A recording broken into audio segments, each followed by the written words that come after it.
Coming up in the LCS preview show, we break down the base race, pack our bags for London, and let you in on some fantasy secrets. Don't touch that browser. The LCS preview show starts right now.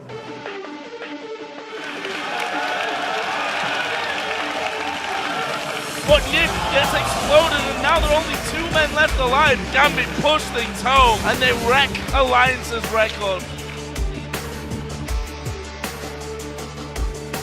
Coming out of nowhere as Pop throws down the authority with Dominate on Elise. That's what I'm most skilled at. The inhibitor turns to dropping. They're going to keep on shoving through. Alliance take down Fnatic in 23 minutes, despite being heavily behind in kills.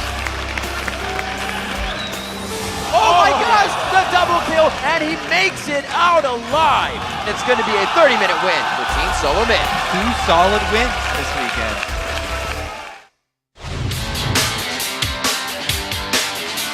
Hello everyone, I'm Rivington Benson III, and we're back in the saddle to kick off Week 5 of the Summer Split. Yeehaw, Riv. I'm Joshua Leisman, and we're here to break down the action from last week in the LCS. We'll also try to improve your fantasy game and look ahead to this week's matches. That's right, it actually looks like the Hazmat team was able to remove most of Freak's puns from last week. Yeah, well, unfortunately, some things never wash out, Riv. Yeah, that's true. So you can check out the last episode of the preview show, along with any episodes you might have missed, by visiting lolesports.com and hitting the preview show link at the top of the website.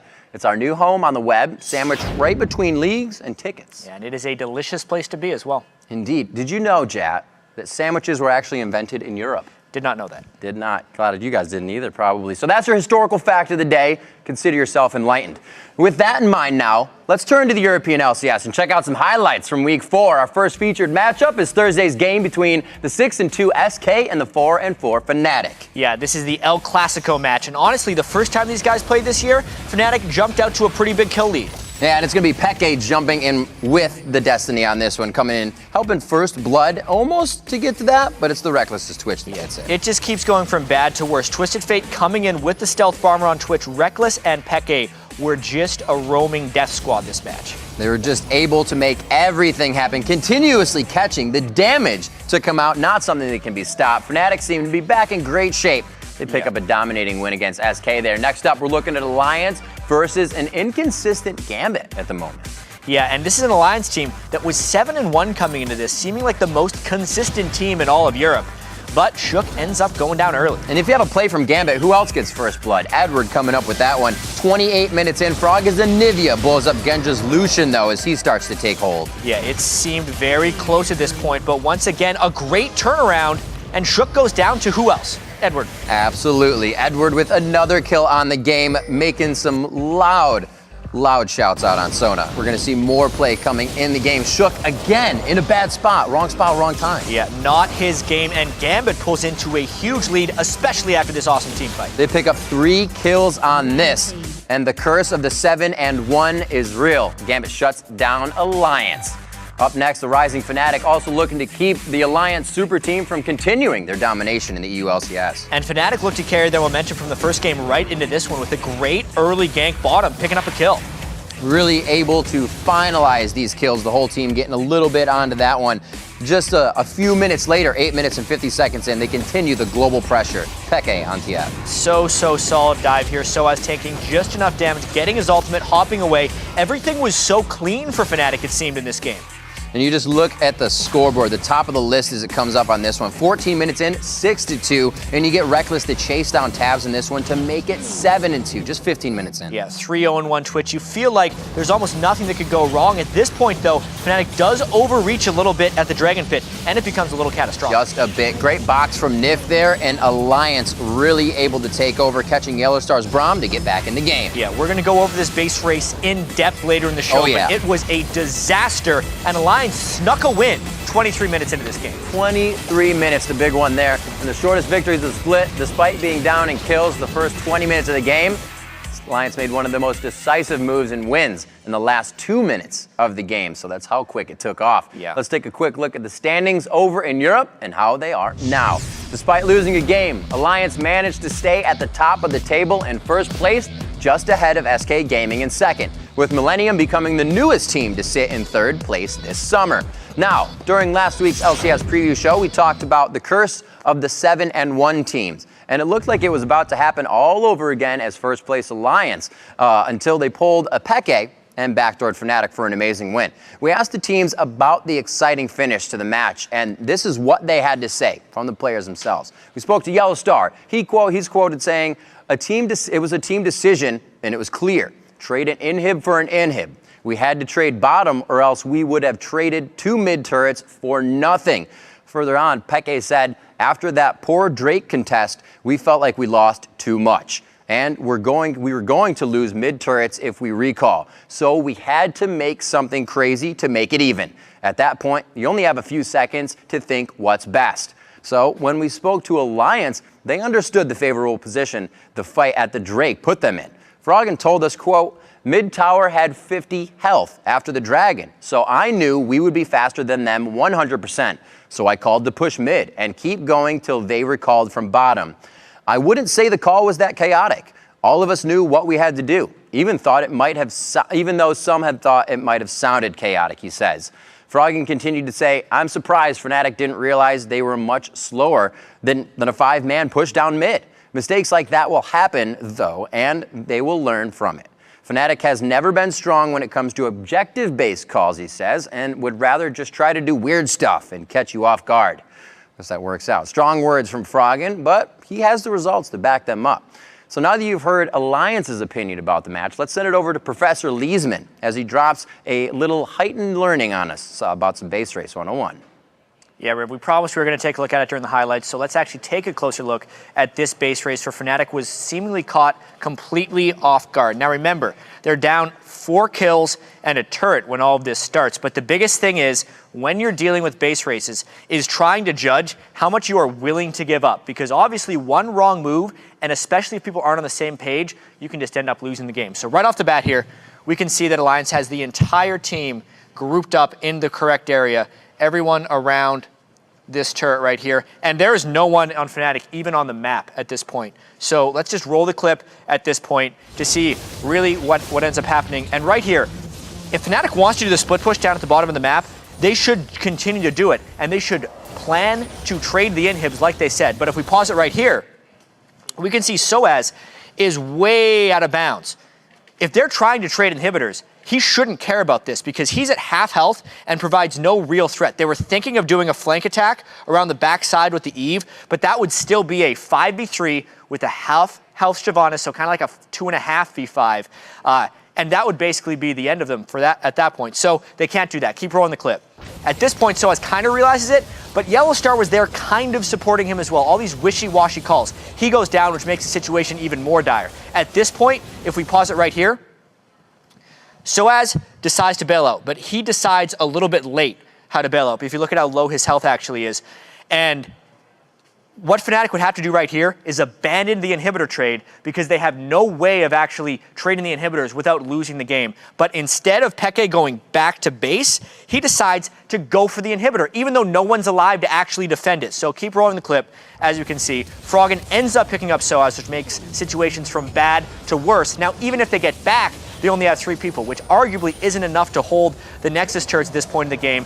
That and they're extremely low, Reckless backed incredibly late. Everyone tries to pile in by the very end of it. Cyanide still hasn't engaged by the time the second Nexus turret is going down because no one could be synced up. He was actually the only one who wanted to be synced up with the initiations. Everything went wrong. But honestly, if any of the one things went proper for Fnatic during that, they wouldn't have lost the game. But everything went wrong. So hopefully you learned a few things because there will be a test later. But there was more happening in the European LCS besides this match. Right, Riv? That is right, Jat. So let's cross the Atlantic and check in with Trevor Quickshot Henry for some analysis of the scene in Europe. How's it going, Quickshot? Quickshot here, and it's brilliant, Riv. I gotta say, it's really beautiful here in Cologne, and I'm really looking forward to it. You're not Quickshot freak. What have you done with Trevor? Nothing that can be proven in a court of law, don't worry. Actually, so Quickshot's on assignment in London this week as the European LCS is taking a field trip for week 5. And he did get his permission slip signed, so it's all good. But thanks, Riv. And, you know, do you smell that? I smell the delicious scent of puns. Yeah, I made sure to bring my nose plugs today, Freak. Thank you very much. Speaking of London, Gambit has run into some visa issues here, and we'll have to make some roster changes. Who's in and who's out for Gambit in Week 5? So only one of Gambit's starters will actually be playing in London this week. Newcomer Nick is the mid laner. He's going to stay on that squad, but Gambit otherwise is going to field 4 sort of brand new players. So first up, AD carry Fury. He actually subbed for Gambit during the spring. He did all right, actually. They went 1-1 that week when he was subbing in. Joining Fury and Nick are 2 members of the Challenger team Heavy Bot Lane, top laner Kaiboshard, and support player Kiva will be joining them. And finally, in the jungle is Lulax. Now, he's not on any Challenger teams this split, but he's a top-tier Challenger solo queue player, so he's pretty good as well. Now, while this might seem like a team destined to lose 2 games over in London, remember last time Gambit had to field a team of subs, they went 1-1, in the spring split. So when you consider how well the actual team is playing with their real roster, 1-1 actually just might be an improvement. All right, thanks for that, Freak. I don't know how the Gambit subs will do this weekend, but thank you for subbing in for Quick Shot. Got you, man. There we go. Thanks, Freak. We'll see you a bit later in the show. And because of the European LCS has cast a hypernetic position reverser on the schedule this week, that's why we're here, the games will lock in from London on Saturday. Their day begins with the European Challenger Series Finals, where the Ninjas in Pajamas will face H2K Gaming in a best of 3. Then the European LCS will begin with a battle for first place with SK Gaming taking on Alliance. Then the action continues, why would it not, in the UK on Sunday with 4 more games, beginning with the Roccat facing Nick and the Gambit subs. Many of you have been following the players a lot more closely this split since the introduction of the Fantasy LCS, where the search for fortune and glory in the form of tons of points, it can be quite elusive. Luckily, we have the man to prepare your roster and level up your lineup, so let's check out the Fantasy studs, duds, and sleepers, and alerts with chat. Thanks, Rib. And I know that a lot of you want to lock up your players before the North American LCS gets underway, so let's get right to it because we have a lot of details to drop. First off, let's take a look at the top performers from last week because it's important to know who's been doing well. TSM's bot lane, Wild Turtle and Glebe did amazingly last week considering they've been underperforming. 123 points when they're only predicted to get 61. Remember, 75% of league started Turtle, but only 35% started Glebe because he'd been performing so poorly. Millennium's bottom lane, though, was honestly more impressive when you consider how many of them were being started. Creatine was only started in 18% of leagues, and for some reason, despite Jay scoring so many points week after week, he was only started in 5% of leagues. So start those guys if you have them because they are performing week after week. Guys that didn't work out so well last week was the Alliance bottom lane. Even though they did have that awesome base race win, that didn't give them a lot of fantasy points. Only 15 points total, well behind their estimated 66 for that week. And the most disappointing group of fantasy players by far was LMQ last week. In week 3, everyone was on the hype train. They loved having LMQ on their fantasy team. 301 points combined if you combine all of them. 78% fewer points next week, 65. So LMQ with a total disaster. And this week, they actually have an even tougher schedule. They played EG and Curse last week in their bad week. They face COG and Cloud9 here. And remember, Xiao and Vasily are being started in 75% or more of their leagues. So you might want to start considering some alternatives. But let's take a look at the pros who are kind of sleepers this week, and you might want to start. First up is going to be EG's AD carry Altec. He faces Wild Turtle and Robert X. Lee, which might seem like a difficult matchup, but they're actually the 2 AD carries who've died more than any other AD carries in the North American LCS. And Altec is only being played in 11% of leagues, so he could be a solid starter this week. Also, Creatine, we mentioned him earlier, but he plays against Fnatic and Roccat. This guy puts up numbers week after week. His team will be facing both of those guys. So be on the lookout for big numbers from Creatine. And we know he's available in a lot of leagues from earlier. Also, we have to take a look at the fantasy alerts. As Freak mentioned previously, Gambit is playing with 4 subs. So even if you're playing Nick, there's a chance he's going to be underperforming. You definitely want to put them on the bench. As well, We Will Failure is going to be out for Super Hot Crew. Yarrow is in. I would put a caution on everyone involved in the Super Hot Crew bot lane. The synergy is different. Definitely don't start We Will Failure because he's not going to be playing. But caution, especially for guys that aren't really playing this week. So most prognostications aren't 100% true. If you read the fine print, it basically says that none of it's guaranteed to actually happen. But it could.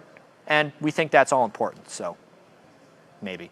We'd like to hear your fantasy picks as well. And since no one correctly predicted last week with the correct hashtag, you're on notice. Send a tweet to @LOL eSports with the hashtag LCS Preview, telling us which player will score the most fantasy points this week. We'll keep track and call out the first person to respond with the right answer, as long as they have the hashtag in there.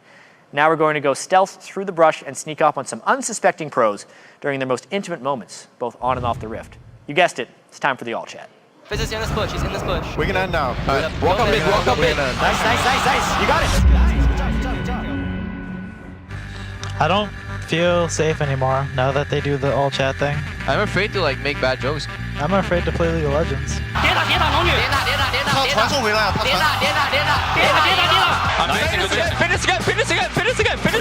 Kill. Woo, baby!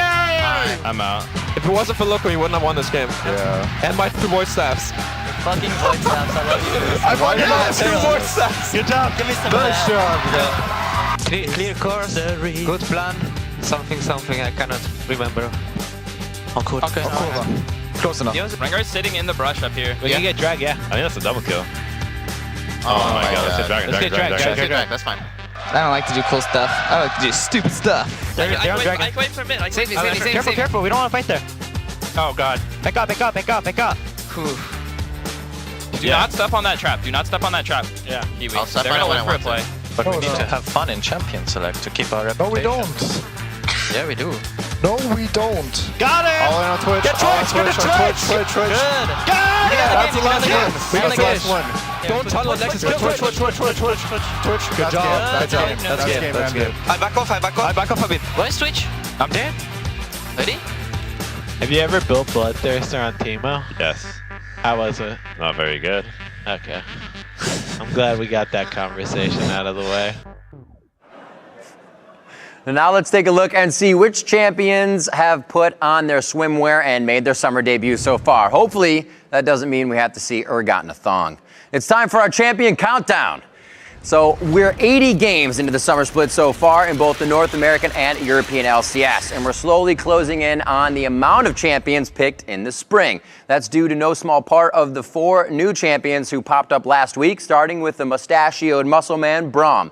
The Heart of the Freljord made his LCS debut in the Gambit versus Millennium game when he was picked up by Jayri. Rengar was enabled once more and picked up, followed closely by Nocturne and Ahri. That brings our grand total to 61 champions played right now. If we want to hit the 93 played last split, let's hope we see a little variety during the picks this week. Although one champion we won't be seeing is, alas, poor Yorick, who is currently permabanned this week because of a bug.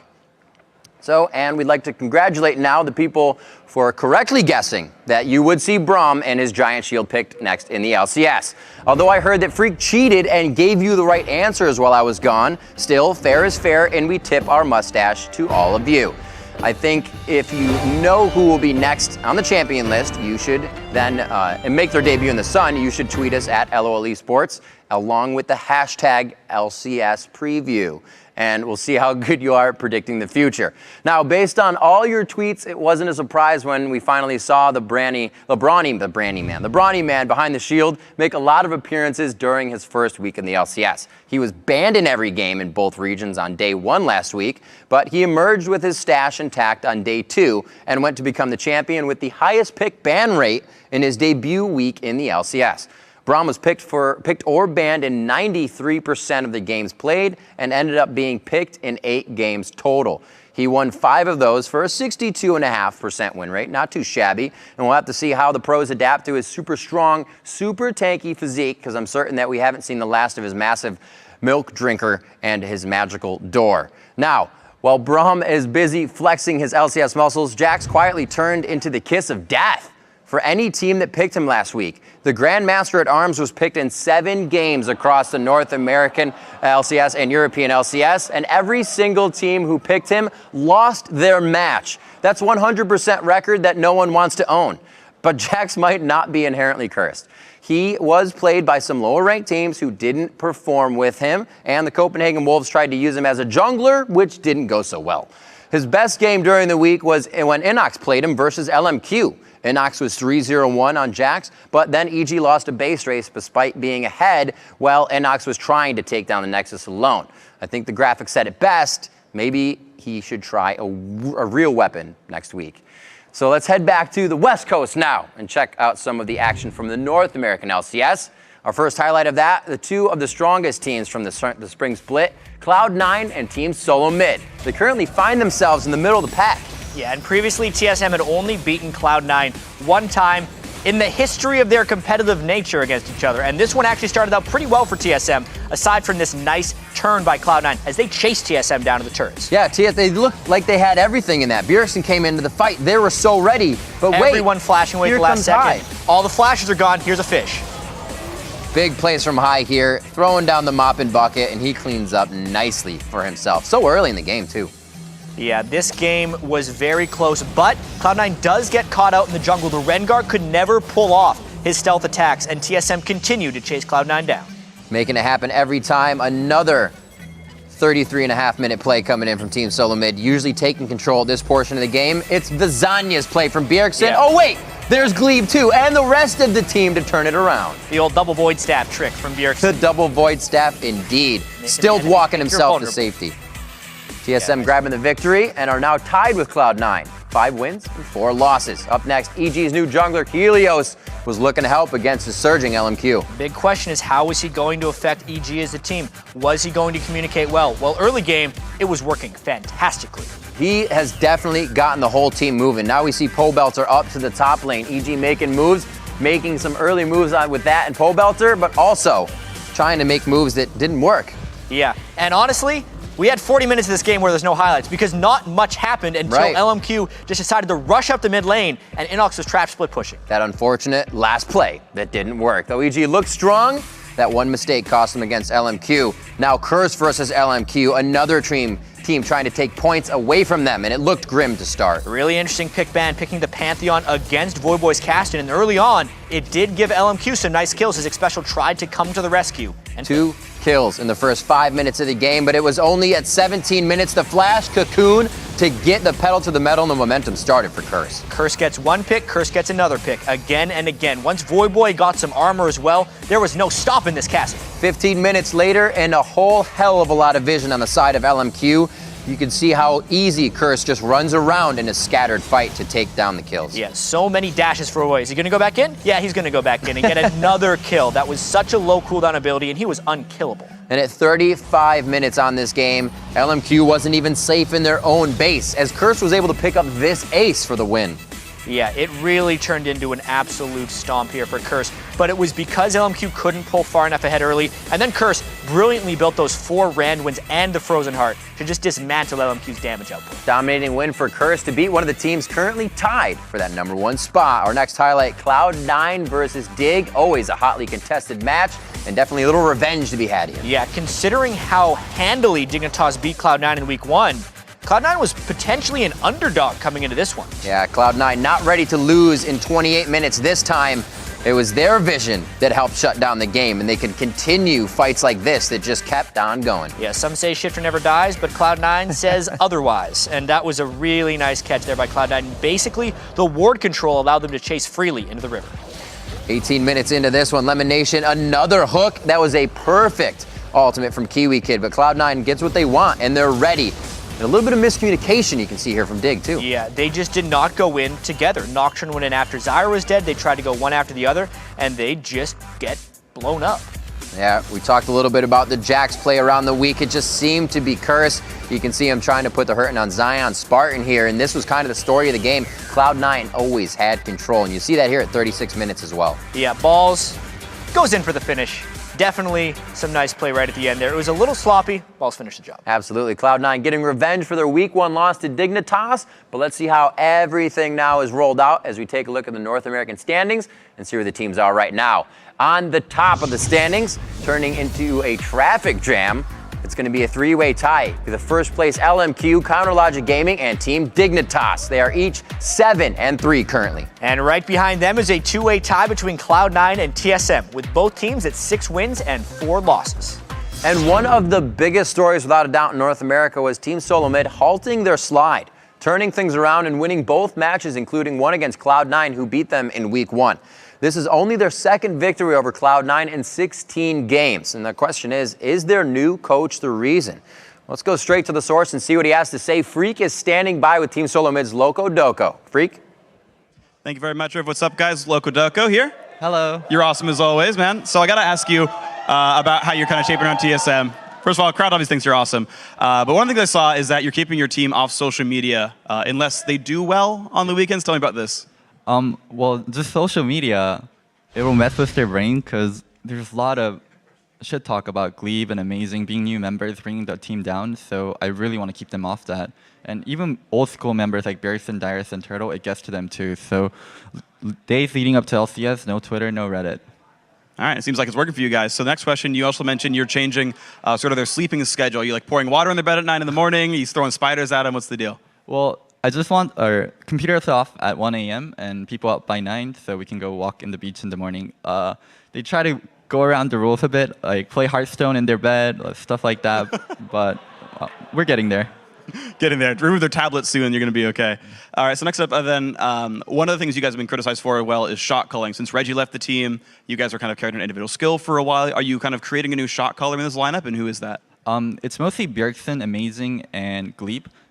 Bjergsen has the most, he doesn't have the most experience, but out of the talkative members, he has the most experience, so he does most of the mid-late game shot calling.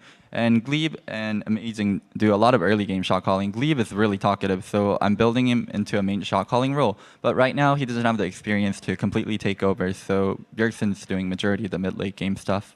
So we'll see that transition in a couple of weeks, and that's kind of interesting. Next up, then, speaking of Glebe as well and his lane mate Wild Turtle, you guys, or those two specifically, like really stepped up last week, and they had their best performances of the year. Why is it that happened, and then how do you keep them at this level? Just straight up, Turtle's so freaking good. I think he's one of the best ADs in North America. He's been slumping a bit because he has a habit of throwing when the team doesn't do well, but when the team does well, he doesn't have that pressure, and he just carries. And Glebe, he's someone that's always working hard and just a good support in general. I've been doing with him a lot and pointing out little stuff, so his laning is getting better. And his mid and late game, it's always been good. It was just he was so nervous the first 3 weeks that he didn't play well. All right, so final question for you, Loco. You face Dignitas and Evil Geniuses this week. Dig's in #1 right now, and Evil Geniuses also, they've gotten a new player to help their shot calling cohesion. So how's this week going to go for you guys? 2-0, easy. All right, I heard you have a bet with Scar about this match as well. Oh yeah, the loser gets the bowl cut. We'll see if that happens. Loco, thank you very much for your time. Now, guys, we're going to send it back over to you guys. But before we go, I'm going to quickly post this on Reddit because you're not my boss.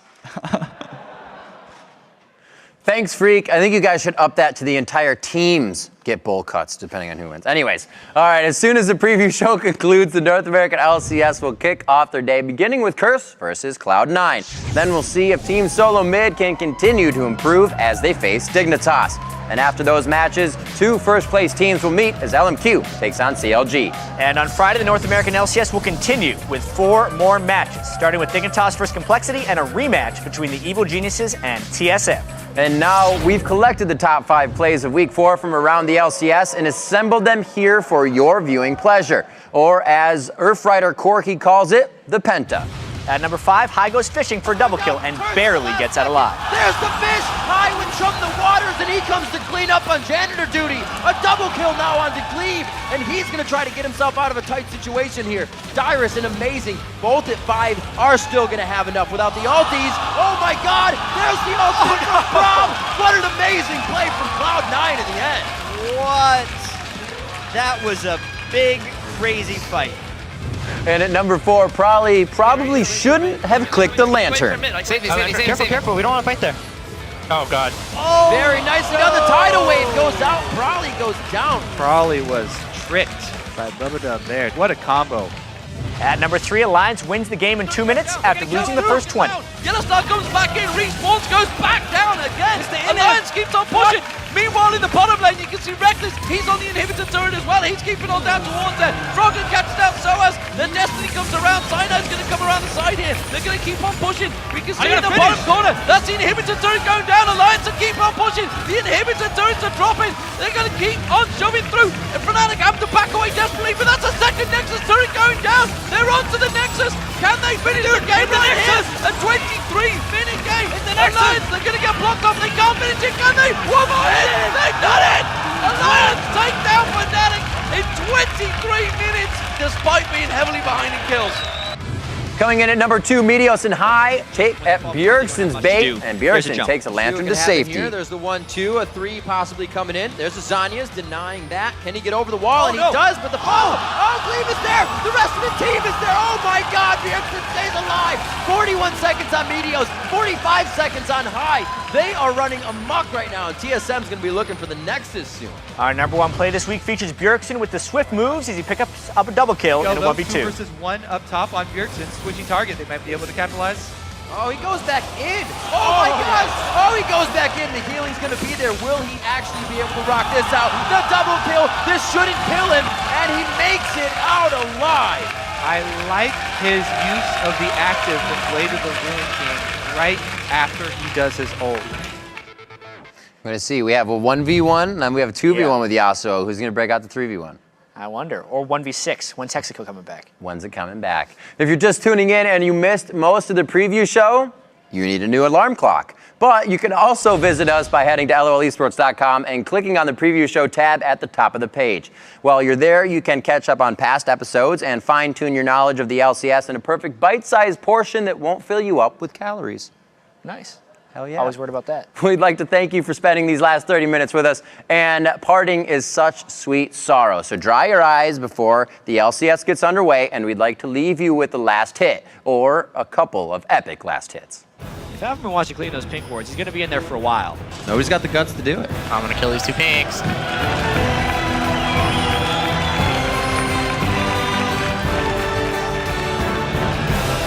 He needed to take a breather. The first 5 shots were just exhausting. There we go. Oh! That was intense there at the last second. I thought the ward was going to heal up or something.